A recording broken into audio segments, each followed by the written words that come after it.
भगवान शिव ने बताया स्त्री को पराये पुरुष क्यों अच्छे लगते हैं और इसके पीछे क्या रहस्य है। एक समय की बात है, भगवान शिव और माता पार्वती कैलाश पर्वत पर विश्राम कर रहे होते हैं। तभी माता पार्वती भगवान शिव से पूछने लगती है, हे स्वामी, आज मेरे मन में कुछ प्रश्न निर्माण हो रहा है, कृपया आप मेरे इस प्रश्न का समाधान कीजिए। तभी भगवान शिव कहते हैं, हे प्रिय, तुम्हारे मन में जो भी प्रश्न हो निसंकोच होकर पूछ लो। तुम्हारा हर प्रश्न का समाधान करना मेरा कर्तव्य है। तब देवी पार्वती कहती है, हे प्रभु, मेरा पहला प्रश्न है, भगवान को किस प्रकार का भोग लगाने से भिखारी भी राजा बन जाता है। और मेरा दूसरा प्रश्न है, स्त्री को दूसरे का पति और पुरुष को दूसरे की पत्नी क्यों अच्छे लगते हैं। तब भगवान शिव मुस्कुराते हुए कहते हैं, हे देवी, आज तुमने बहुत ही महत्वपूर्ण प्रश्न किए हो जो मानव जाति के कल्याणकारी हैं। तो मैं तुम्हारे इन दोनों प्रश्नों का उत्तर एक छोटी सी कथा के माध्यम से देने वाला हूँ, इसलिए पूरे ध्यान से सुनना। तब माता पार्वती कहती है, प्रभु, मैं इस कथा को पूरे ध्यान से सुनूंगी, जो आपके मुख से सुनने का सौभाग्य प्राप्त होगा। दोस्तों, फिर भगवान शिव कथा को प्रारंभ करते हुए कहते हैं, एक गांव के बाहर विष्णु भगवान का एक छोटा सा मंदिर था, जिसमें एक वृद्ध पुजारी रहते थे। एक दिन एक गरीब माँ अपने नन्हे से बालक को मंदिर के द्वार पर छोड़कर चली गई। बहुत खोजने पर भी पुजारी को उस बालक के परिवार का कुछ भी पता नहीं चला। जब गांव के किसी भी व्यक्ति ने उस बालक का लालन पालन करने की जिम्मेदारी नहीं ली, तो पुजारी ने इसे विष्णु भगवान की इच्छा मानकर उस बच्चे को अपने पास रख लिया और उसका नाम श्याम रख दिया। गांव के श्रद्धालु भक्तों से जो कुछ भी प्राप्त होता था, उसी से भगवान विष्णु, पुजारी और श्याम का गुजारा चलता था। यदि किसी दिन भोग कम पड़ जाता तो पुजारी भगवान को भोग लगाकर स्वयं और श्याम को गंगा जल पिलाकर सो जाते थे। दोस्तों, धीरे धीरे श्याम बड़ा होने लगा और अब वह पुजारी के कामों में हाथ बटाने लगा। वृद्ध पुजारी के थके हारे हाथों को अब कुछ आराम मिलने लगा। पुजारी ने श्याम को मंदिर की सफाई, भगवान विष्णु की पूजा, भोग लगाने और आरती करने की विधि अच्छे प्रकार से समझा दी। अब पुजारी अपना समय भगवान विष्णु के नाम जप और संकीर्तन में बिताने लगे। दोस्तों, वही एक दिन भगवान विष्णु के मंगलकारी नाम का जप करते हुए उन पुजारी के प्राण छूट गए। अब पुजारी की मृत्यु हो जाने के बाद श्याम नामक बालक का संसार में भगवान विष्णु के अलावा कोई दूसरा सहारा नहीं रहा, क्योंकि उस बच्चे को पुजारी ने ही पाला था। वही पुजारी ने मरने से पहले श्याम को 3 बातें बताई थी। 1, हमेशा विष्णु भगवान को ताजी गर्म रसोई का ही भोग लगाना। 2, भगवान को भोग लगाए बिना स्वयं कुछ भी नहीं खाना। 3, भगवान विष्णु पर विश्वास रखकर कभी भी किसी वस्तु का संग्रह नहीं करना, बासी भोजन का भी नहीं। श्याम को पुजारी की तीनों बातें ठीक से याद थी और वह इन तीनों ही बातों का बड़े ध्यान से पालन करता था। यदि कोई भक्त पहले से बना भोजन या मिठाई मंदिर में दे जाता, तो बालक श्याम उसे गरीबों में बांट देता था। बड़ी ताजी रसोई बनाकर ही भगवान विष्णु को भोग लगाता था और उसके बाद स्वयं प्रसाद ग्रहण करता था। अगर फिर भी कुछ बच जाता तो उसे भी बांट देता था। दोस्तों, फिर भगवान शिव कहते हैं, हे पार्वती, यदि रसोई बनाने को सामग्री नहीं होती थी तो भगवान विष्णु और वह बालक श्याम दोनों गंगा जल पीकर ही रह जाते थे। एक दिन बरसात का मौसम आया और 3-4 दिन तक मूसलाधार बरसात होने से मंदिर में एक भी भक्त नहीं आया। फिर श्याम अपने विष्णु भगवान को गंगा जल का ही भोग लगाता रहा और स्वयं भी वही पीकर समय गुजारता रहा। उधर भगवान विष्णु उस बालक श्याम की भक्ति और सहन शक्ति की परीक्षा लेते रहे, किंतु आखिर में अपने भक्त बालक को भूख से तड़पते देखकर भगवान विष्णु से रहा नहीं गया और वे सेठ के नौकर का रूप धारण कर हाथ में भोजन सामग्री की पोटली लेकर बरसात में भीगते हुए मंदिर के द्वार पर जा पहुंचे और उन्होंने मंदिर पर आवाज लगाई और श्याम को बुलाकर उसके हाथ में पोटली देते हुए कहा, यह कच्चा राशन सेठ जी ने तुम्हारे पास भेजा है, इसे रसोई बनाओ, भोग लगाओ और स्वयं भी प्रसाद पाओ। मैं कल फिर आऊँगा। फिर भक्त श्याम ने आशीर्वाद देकर सूखी गीली लकड़ियों के धुएं में गर्म रसोई बनाई और भगवान विष्णु को भोग लगाया। फिर पूरे बरसात के मौसम में भगवान विष्णु नौकर के वेश में भक्त श्याम को राशन देने के लिए आते रहे और स्वयं भी गर्मा गर्म रसोई का भोग पाते रहे। दोस्तों, फिर भगवान शिव कहते हैं, हे पार्वती, एक दिन भक्त श्याम ने सोचा कि सेठ जी को राशन बेचते हुए 4 महीने हो चले हैं, किंतु वे स्वयं कभी भी मंदिर में भगवान विष्णु का प्रसाद ग्रहण करने नहीं आए। फिर अगले दिन जब भगवान विष्णु नौकर के वेश में राशन की पोटली देने आए तो भक्त श्याम ने उनसे कहा, अरे भाई, तुम्हारे सेठ जी इतने बड़े धर्मात्मा हैं कि रोजाना तुम्हारे हाथों में राशन भिजवा देते हैं, लेकिन कभी भी स्वयं मंदिर में प्रसाद लेने के लिए नहीं आते हैं। इस कारण से मेरा हृदय अत्यंत दुखी हो रहा है। तुम अपने सेठ जी से कहना कि कल वे मंदिर में प्रसाद ग्रहण करने के लिए अवश्य पधारे।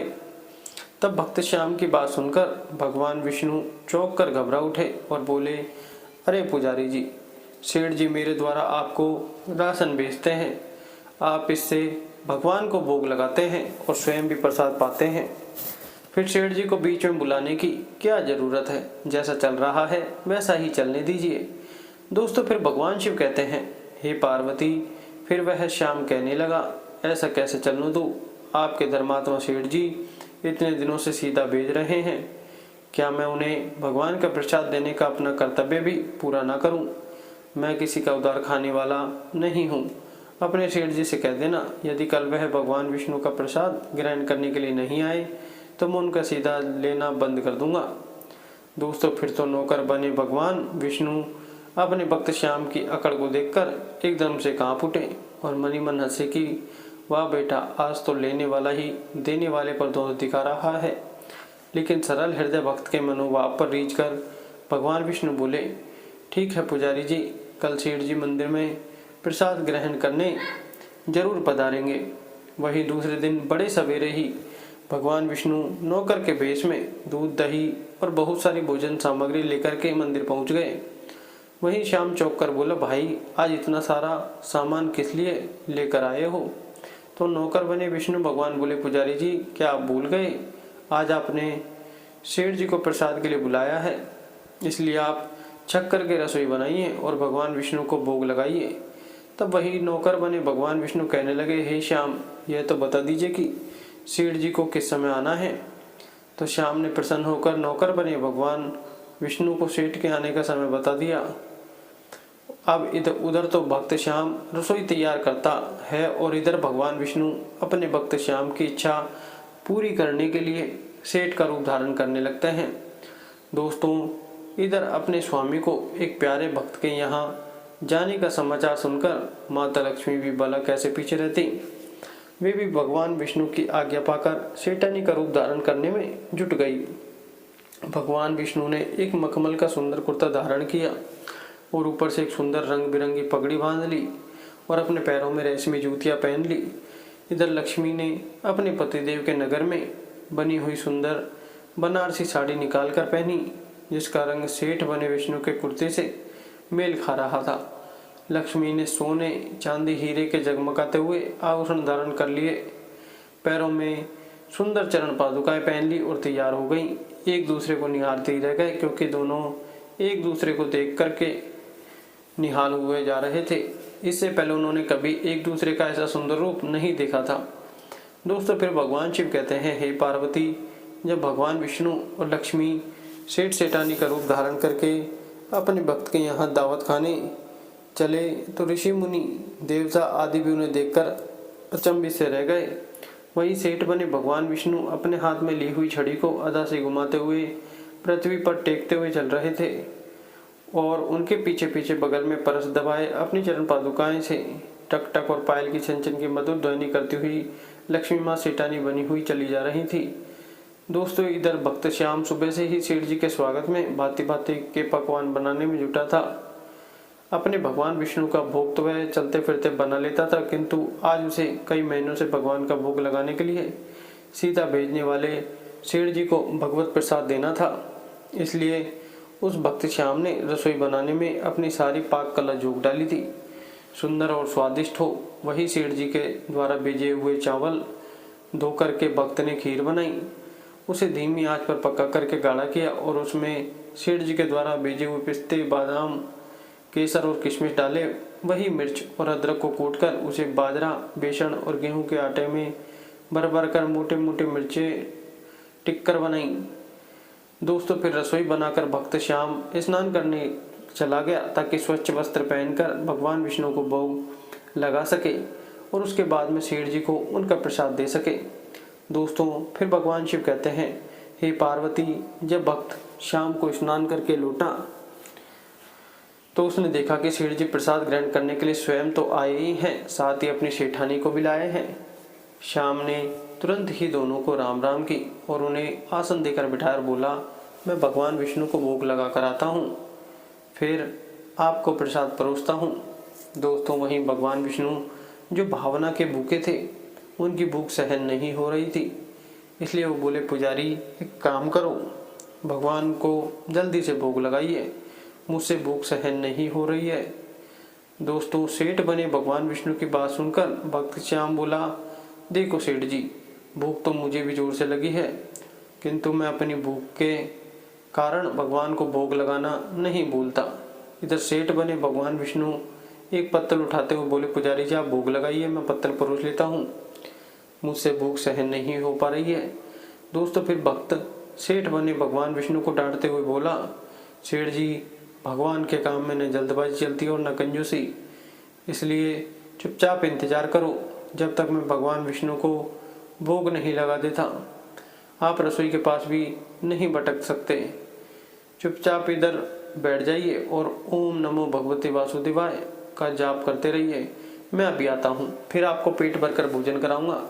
दोस्तों फिर सेठ बने भगवान विष्णु डांट खाकर चुपचाप अपने आसन पर बैठ गए।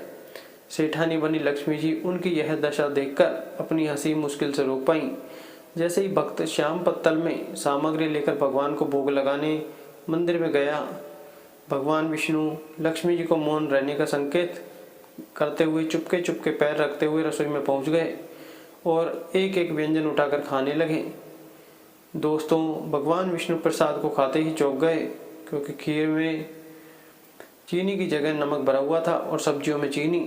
रोटी का एक कोरा तोड़कर मुंह में डाला तो वह तीखी मिर्ची से भरी थी, जिससे सी सी करते हुए भगवान विष्णु उल्टे पैर भागकर अपने आसन पर जा बैठे और इधर लक्ष्मी जी अपने स्वामी की ऐसी हालत देखकर खिलखिलाकर हंस पड़ी। भक्त श्याम ओम नमो भगवते वासुदेवाय मंत्र का जाप करते हुए रसोई में पहुंचा और भोग को रसोई में मिलाकर पवित्र बना दिया। फिर सेठ जी के सामने पत्तल परोस कर बोला, सेठ जी, मैंने विष्णु भगवान को भोग लगा दिया है, अब आप भी जी भरकर प्रसाद खाइए। तब सेठ रूप धारण किए भगवान विष्णु प्रसाद ग्रहण करने की बात सुनकर ही उनके पसीने छूटने लगे और कभी भगवान विष्णु भक्त श्याम को तो कभी लक्ष्मी को देखने लगे। भक्त श्याम को सेठ जी की डील बर्दाश्त नहीं हुई और वह कहता है, सेठ जी अब क्या हो गया आपको, अभी अभी तो आप इतने उतावले हो रहे थे, अब आप खाने में इतनी देरी क्यों कर रहे हैं, आप जल्दी से प्रसाद ग्रहण करें, तभी तो माता जी भी प्रसाद ग्रहण करेंगी और फिर मैं भी प्रसाद पाऊंगा। फिर भक्त श्याम की ललकार सुनकर भगवान विष्णु ने चुपचाप खीर का कुल्हड़ उठाया और सारी नमकीन खीर गट-गट पी गए। कुल्हड़ खाली होने की देर थी कि श्याम ने उसे जड़ से भर दिया। अपने प्रिय भक्त के हाथों परोसे हुए भोग में भगवान को आज दुगना स्वाद आ रहा था, जिससे श्याम परोसता गया और भगवान विष्णु पीते गए। लक्ष्मी जी भक्त और भगवान के इस प्रेम को देखकर मंत्रमुग्ध हो गई। जब सारी रसोई समाप्त हो गई तो भगवान ने एक जोर की डकार ली। तब श्याम को होश आया और बोला, वाह सेठ जी वाह, मैं ही बावला था जो आज इतनी थोड़ी सी रसोई बनाई, मुझे पता होता कि आपको प्रसाद ग्रहण करने का इतना बड़ा शौक है तो मैं और ज़्यादा रसोई बनाता। तब भगवान विष्णु अपने पेट पर हाथ फेरते हुए सेठानी बनी लक्ष्मी की ओर मुस्कुरा कर देखते हुए बोले, पुजारी जी, मैं इतना रोज खाना कहाँ खाता हूँ, किंतु आज प्रसाद इतना स्वादिष्ट बना था कि अपने पर बस नहीं रहा और खाता चला गया। फिर भक्त श्याम रुआन सा होकर बोला, सेठ जी वह तो आपने ठीक किया, लेकिन माता जी तो भूखी रह गई, रसोई तो आपने सारी साफ कर दी। दोस्तों फिर ममतामयी लक्ष्मी पर श्याम की उदासी देखी नहीं गई और उन्होंने बची हुई खीर की 4 बूंदें अपने कंठ में टपका ली। भगवान द्वारा भोग लगाने में से प्रसाद में अद्भुत अलौकिक स्वाद भर गया था। ऐसी सुगंधित और मीठी खीर चखकर जगत जननी लक्ष्मी आकंठ तृप्त हो गई। उनके तृप्त होते ही सृष्टि का प्रत्येक प्राणी तृप्त हो गया। दोस्तों फिर भक्त श्याम बोला, सेठ जी आपने और माता जी ने प्रसाद ग्रहण कर लिया, इससे मुझे अत्यंत संतोष हुआ। दान ले ही लेता हूँ जिससे कि विष्णु भगवान के प्रसाद का नजर ना हो। ऐसा कहकर भक्त श्याम ने खीर के पात्र में लगा हुआ एक चावल का दाना उठाकर अपने कंठ में डाल लिया, जिससे उसी चावल के एक दाने से ही भक्त श्याम की जन्म जन्मांतर की भूख प्यास मिट गई और समस्त वासनाओं और इच्छाओं की तृप्ति हो गई। दोस्तों फिर भगवान शिव कहते हैं, हे पार्वती। वही उसके ज्ञान के नेत्र खुल गए और उसने क्या देखा कि उसके सामने भगवान विष्णु और जगत जननी लक्ष्मी जी आशीर्वाद की मुद्रा में मुस्कुरा रहे हैं। फिर तो भगवान विष्णु और लक्ष्मी का असली रूप देखकर भक्त श्याम दौड़कर उनके चरणों में लेट गया। फिर भगवान विष्णु ने भक्त श्याम को अपने हाथों से उठाकर अपने सीने से लगा लिया और कहा, बेटा बताओ तुम्हें क्या चाहिए, मैं तुम्हारी भक्ति से बहुत प्रसन्न हूँ। तब भक्त श्याम कहने लगा, प्रभु मुझे कुछ नहीं चाहिए, केवल आपका प्यार चाहिए। फिर भगवान विष्णु कहते हैं, नहीं श्याम, तुमने अब तक गरीबी देखी है, मैं तुम्हें तो वरदान देता हूँ कि तुम इस राज्य के राजा बनकर इस राज्य का सुख भोगो और शरीर पूरा होने के बाद तुम्हें स्वर्ग की प्राप्ति होगी। दोस्तों ऐसा कहकर भगवान विष्णु और माता लक्ष्मी अंतर्ध्यान हो गए। दोस्तों वही गरीब श्याम जो भगवान को नित्य नियम से भोग लगाकर स्वयं भोजन करता था, उसे यह फल मिला कि वह भिखारी से राजा बन गया। दोस्तों फिर भगवान शिव कहते हैं, हे पार्वती, उसी भगवान विष्णु के मंदिर के पास एक किसान अपनी पत्नी के साथ एक झोंपड़ी बनाकर रहता था। मंदिर में जो भी स्त्रियां पुरुष पूजा के लिए आते जाते थे, वह किसान मंदिर पर आने वाली स्त्रियों को घूर घूर कर देखता रहता था और अपनी दृष्टि गलत रखता था। वहीं उस किसान की पत्नी मंदिर पर आने वाले पुरुषों को घूर घूर कर देखती रहती थी और समय धीरे धीरे गुजरता गया। फिर एक दिन एक ठग कहीं से घूमता हुआ उस किसान की झोपड़ी से होकर गुजरा। तब किसान की पत्नी की नज़र उस ठग पर पड़ गई। वह ठग दिखने में किसान से ज़्यादा हष्टपुष्ट और सुंदर था।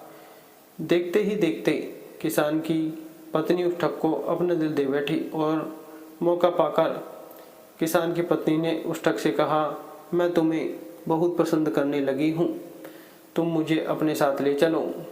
दोस्तों फिर भगवान शिव कहते हैं, हे पार्वती। फिर ठग ने किसान की पत्नी से कहा, तुम घर में जितना भी धन मिले चुपचाप निकाल कर ले आओ, फिर हम दोनों यहाँ से कहीं दूर चलकर सुख का जीवन जिएंगे। तब किसान की पत्नी घर में घुसकर जितना भी धन चुरा सकती थी लेकर ठग के पास आ गई और ठग किसान की पत्नी को लेकर गांव से दूर निकल गया। दोस्तों फिर थोड़ी देर के बाद एक ठगनी उसी किसान की झोंपड़ी से होकर गुजरी। तब किसान की नज़र उस ठगनी पर पड़ गई। ठगनी किसान की पत्नी से बहुत ज़्यादा सुंदर थी, इसलिए किसान ठगनी को अपना दिल दे बैठा, जिससे मौका पाकर उसने ठगनी से कहा, मैं तुमसे प्यार करने लगा हूँ, चलो हम कहीं दूर चलकर एक साथ सुखपूर्वक रहेंगे। तब उस ठगनी किसान की बात सुनकर तैयार हो गई और किसान जो भी धनमाल उसके पास था उसे लेकर ठगनी के साथ गांव से दूर निकल गया। दोस्तों फिर कुछ समय चलने के बाद किसान की पत्नी और ठग एक नदी पर पहुंचे और दूसरे स्थान पर किसान और ठगनी, ना तो किसान को पता था कि उसकी पत्नी ठग के साथ गई है, ना ही किसान की पत्नी को पता था कि किसान ठगनी के साथ चला गया है। दोस्तों फिर भगवान शिव कहते हैं, हे पार्वती। नदी पर पहुंचने के बाद ठग किसान की पत्नी से कहता है, तुम ये गहने मुझे दे दो, मैं इन्हें नदी के पार रखा हूँ, फिर तुम्हें पार कराऊंगा। फिर ठग की बातों में आकर किसान की पत्नी ने धन उसे दे दिया और ठग ने धन लेकर किसान की पत्नी को नदी में ढकेल दिया और वहां से चला गया। फिर दूसरी ओर ठगनी ने किसान से माल लेकर उसे भी नदी में ढकेल दिया और दूर चली गई। फिर किसान और उसकी पत्नी नदी में डूबते उछलते हुए एक स्थान पर मिले तब दोनों चौंक गए और अपनी अपनी गलती पर पछतावा करने लगे। उसके बाद उस नदी के आसपास उन्हें बचाने वाला कोई नहीं था और इस प्रकार उनकी नदी में डूबकर मौत हो गई। अब भगवान शिव कहते हैं, हे पार्वती, जो अपने का नहीं हुआ वह किसी और का नहीं हो सकता। अब तुम अपने पहले प्रश्न का उत्तर सुनो। तुम्हारा पहला प्रश्न था कि भगवान को किस प्रकार का भोग लगाने से भिखारी भी राजा बन जाता है। जिस प्रकार इस कहानी में श्याम ने विष्णु लक्ष्मी का भोग लगाया और सेवा की, उसी प्रकार जो भी इंसान सच्चे मन से नियमानुसार भगवान का रोज भोग लगाता है वह भगवान की कृपा से राजा बन जाता है। इसलिए हर इंसान को रोजाना सच्चे मन से नियमानुसार भगवान का भोग लगाना चाहिए और उसके बाद ही स्वयं भोजन करना चाहिए। ऐसा करने से लक्ष्मी की कृपा होती है और व्यक्ति भिखारी होकर भी राजा बन जाता है। अब तुम अपने दूसरे प्रश्न का उत्तर सुनो। तुम्हारा दूसरा प्रश्न था कि स्त्री को दूसरे का पति और पुरुष को दूसरे की पत्नी क्यों अच्छे लगते हैं। जो स्त्री या पुरुष चरित्रहीन होते हैं उन्हें हमेशा दूसरे का पति या दूसरी पत्नी स्त्री अच्छे लगते हैं। जिस प्रकार से किसान और उसकी पत्नी दोनों ही चरित्रहीन थे, न तो किसान को अपनी पत्नी अच्छी लगती थी और न ही पत्नी को अपना पति, इसलिए उन्होंने चरित्रहीनता की। और जो चरित्रहीनता करते हैं उन्हें एक दिन अपने कर्मों का फल भोगना ही पड़ता है। इसी वजह से किसान और उसकी पत्नी की नदी में डूबकर मृत्यु हुई। पति पत्नी के बीच सच्चा प्रेम, वफादारी, सेवा, आत्मीयता और विश्वास तभी रह सकता है जब एक व्यक्ति निष्ठा का व्रत धारण करता है। यदि कोई स्त्री अनेक पुरुषों से या कोई पुरुष अनेक स्त्रियों से गुप्त संबंध स्थापित करता है तो उसके शरीर, रक्त, मन और मस्तिष्क में अनेक तत्व मिल जाने के कारण अस्थिरता, खींचतान, आकर्षण और विकर्षण के दौर शुरू हो जाते हैं। ऐसी अवस्था में सच्चा प्रेम, वफादारी और आत्मीयता असंभव हो जाती है। व्यभिचारी स्त्री पुरुष का दाम्पत्य जीवन हमेशा कपट, धूर्तता, मायाचार और छल से भरा होता है। वे अवसर पड़ने पर अपने साथी को ही धोखा देते हैं। इसलिए जो स्त्री चरित्रहीन होती है उसे कभी अपना पति अच्छा नहीं लगता और जो पुरुष चरित्रहीन होता है उसे कभी अपनी स्त्री अच्छी नहीं लगती। ऐसे स्त्री पुरुष अंत समय में नरक की ओर जाते हैं। इसलिए सदैव सद्मार्ग पर चलने के लिए हर स्त्री पुरुष को चरित्रवान होना चाहिए। तभी वे भगवान की कृपा के पात्र बन सकते हैं। तो दोस्तों, इस प्रकार भगवान शिव ने माता पार्वती को कथा सुनाई। वीडियो अच्छी लगी तो वीडियो को लाइक करें, चैनल को सब्सक्राइब जरूर करें। धन्यवाद।